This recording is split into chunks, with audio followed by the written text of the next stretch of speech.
ये बताइएगा कि इस वक्त जो एक तासुर था कि चले सीज़ फायर के हवाले से DGMOs के दरमियान बातचीत हो रही थी, अभी आप समझते हैं कि ये मामला, ये ख़तरा जो है वो अभी टल गया है या ख़तरा अभी बाकी है? देखिए, ये सोचना कि सीज़ फायर हो गया और ट्रंप ने हमें कश्मीर का नाम लेकर बात कर दी तो मसले हल हो गए, तो वो बिल्कुल गलत है।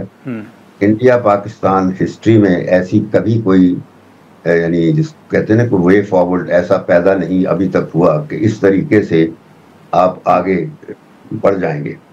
और मैं इससे पहले कि मैं बताऊं तारीख का, लेकिन आपने अभी बात जो की कि हालात जो हैं दूसरे मुल्कों से राब्ता करना होगा और हमें उनसे मदद मांगनी होगी या सपोर्ट मांगनी होगी। मैं हमेशा समझता हूं कि दूसरों की तरफ मत देखें। जो सबसे इम्पोर्टेंट चीज है वो अपने आप को मजबूत करना है। हम मिलिट्री लेवल पर मिलिट्री लिहाज से बहुत मजबूत हैं यकीनन, बल्कि हालिया 2 हफ्तों में जो हमने हासिल किया है ये हमने तारीख रकम की है। पाकिस्तान की तारीख में इतनी बड़ी फतह हमें नसीब नहीं कभी हुई इंडिया के मुकाबले में, और दूसरों के साथ तो कभी लड़ाई नहीं हमारी हुई। तो मैं ये कहना चाहता हूं कि दूसरे मुल्कों की तरफ देखने की बजाय या उनसे राब्ते करने की बजाय, चाइना हमारा पक्का दोस्त है बिल्कुल। ये हमारे वजीर आजम अगले रोज कहीं बात कर रहे थे कि ट्रंप का कि वो हमारा बड़ा शराकतदार मिल गया है हमें। ये कभी शराकतदार नहीं बनते, मैं बताऊं। और इस वक्त जो दूसरे मुल्कों की तरफ देखने की बजाय हमें अपने आप को मजबूत करना है। मजबूती से मतलब में फौजी सतह पर तो हैं हम, हमारी बिलखसूस हमारी एयरफोर्स ने जो कारनामा किया है, जिस तरह मैंने पहले कहा, कभी नहीं, अनप्रेसिडेंटेड है और हमें फख्र होना चाहिए उस पर।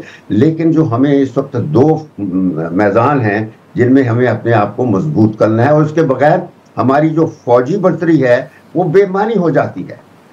वो 2 शोबे हैं, एक मईशत का, जब तक आप डिपेंडेंट रहेंगे IMF पर, कर्जों पर, क्योंकि कर्जे जो होते हैं वो सरमाया नहीं होते, वो लायबिलिटी होते हैं। जितने कर्जे लेते जाएंगे आप अपने आप को कर्जों के नीचे दबाते जाएंगे, वो लायबिलिटी होते हैं और उनसे आप इकोनॉमिक ग्रोथ नहीं कर सकते। अच्छा, दूसरा जो है वो है आपका पॉलिटिकल लेवल। पॉलिटिकली हम इस वक्त डिवाइडेड नेशन है, कतई नजर इसके कि पूरी कौम फौज के साथ सपोर्ट में है, लेकिन अदरवाइज पॉलिटिकली हम एक डिवाइडेड नेशन है।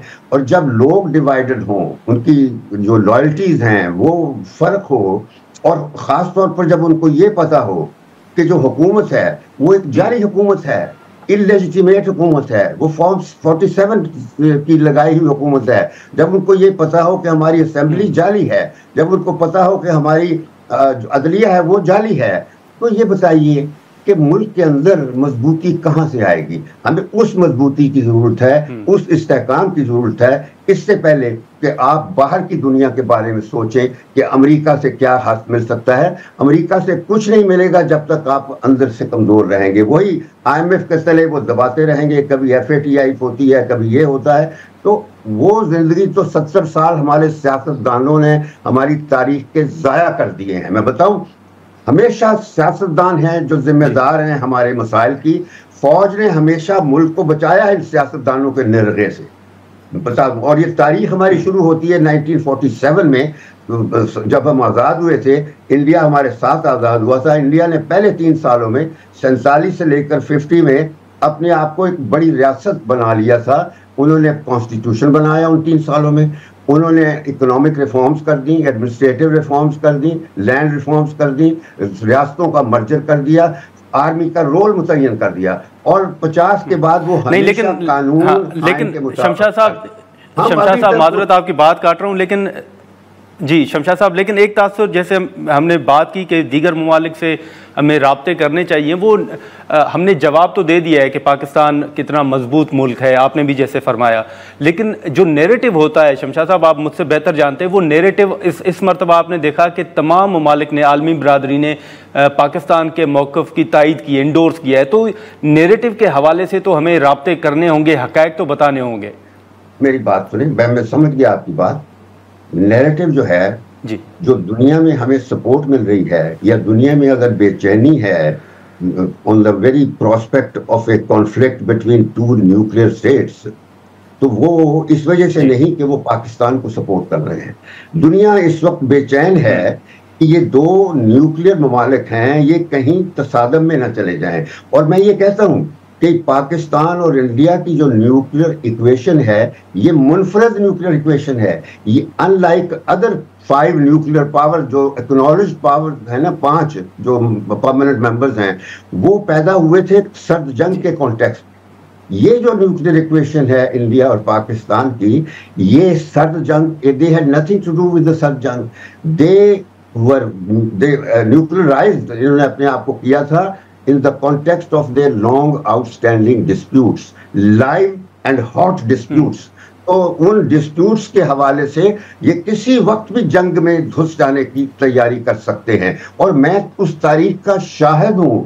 मैंने कारगिल की जंग मैंने खत्म करवाई। मैंने न्यूक्लियर इंडिया पाकिस्तान का जो कंपोजिट डायलॉग था पाकिस्तान की तारीख में, वाहिद पीस एग्रीमेंट जो आज भी कायम है, सिर्फ डीरेल हुआ तो कारगिल की वजह से, तो वो मैंने नेगोशिएट किया था 97 में। फिर 98 में हमने न्यूक्लियर धमाके करके हमने अपने आप को इंडिया के बराबर कर दिया, एक डिटरेंट पैदा किया था। क्योंकि मेरे जहन में कभी ये नहीं था कि हम कभी न्यूक्लियर हथियारों को इस्तेमाल करेंगे। हमने सिर्फ एक डिटरेंट पैदा किया था, और वो उस डिटरेंट की वजह से पाकिस्तान आज आज़ाद खड़ा है। तो इस वजह से दुनिया को अगर है, देखिए इंडिया में उनका नैरेटिव जो है, it is just one item narrative, वो है कि पाकिस्तान टेररिज्म की सपोर्ट करता है।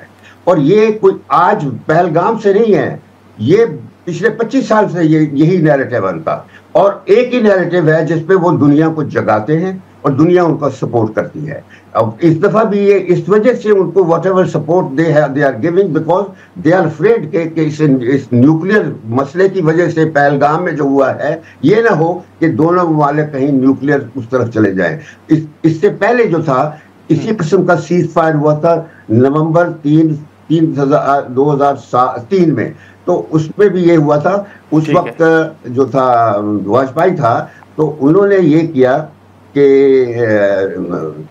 जो क्या था, मुशर्रफ को अफगानिस्तान में अमेरिका ने रोल कर लिया था जब 2001 के बाद। तो उसके फौरन बाद जब सारी दुनिया की तवज्जो अफगानिस्तान पे अमेरिका के हमले की लगी हुई थी, तो उस वक्त इंडिया ने ये करके कि जी ये पाकिस्तान जो है ये टेररिज्म की तरफ जा रहा है, तो इंडिया सारी फौजें हमारे बॉर्डर्स पर ले आया था। और 2 वाक़े उसने किए। नहीं, लेकिन 2001 में अक्टूबर में जो श्रीनगर में असेंबली थी, स्टेट असेंबली, उस पर हमला करवाया और ब्लेम पाकिस्तान को किया। फिर दिसंबर 2001 में दिल्ली में पार्लियामेंट पे हमला करवा के पाकिस्तान को ब्लेम करवाया। ठीक है शमशाद साहब, सिर्फ ये बताइएगा कि जैसे शुरू में आपने जिक्र भी किया कि शायद इस मामले को हमें इतना लाइट नहीं लेना चाहिए, लेकिन उस दिन भी जो मोदी ने खिताब किया उसमें उन्होंने कहा कि पाकिस्तान के साथ अगर बात होगी तो वो आज़ाद कश्मीर के हवाले से होगी, मकबूजा कश्मीर के हवाले से नहीं होगी। तो आपको लगता है कि अमरीकी सालसी के बावजूद भारत पाकिस्तान के साथ कश्मीर के मामले पर नहीं बैठेगा? देखिए, मोदी जो है ना, मैं उसको ट्रंप जो है, मैं उसका नाम मैंने ट्वीटिंग ट्रंप रखा हुआ है। वो बिजनेसमैन है, he is not a politician. वो जो कुछ भी करता है वो देखता है कि उसका डील, उसका सौदा कहां पर चलता है। वो देखेगा फायदा उसको इंडिया को सपोर्ट करने से है या पाकिस्तान पर सपोर्ट। पाकिस्तान को तो हर वक्त अमेरिका कर्जों के तले दबाता रहता है, तो जो कुछ उसकी इकोनॉमिक बेनिफिट्स हैं वो हमेशा इंडिया के साथ रहेंगे।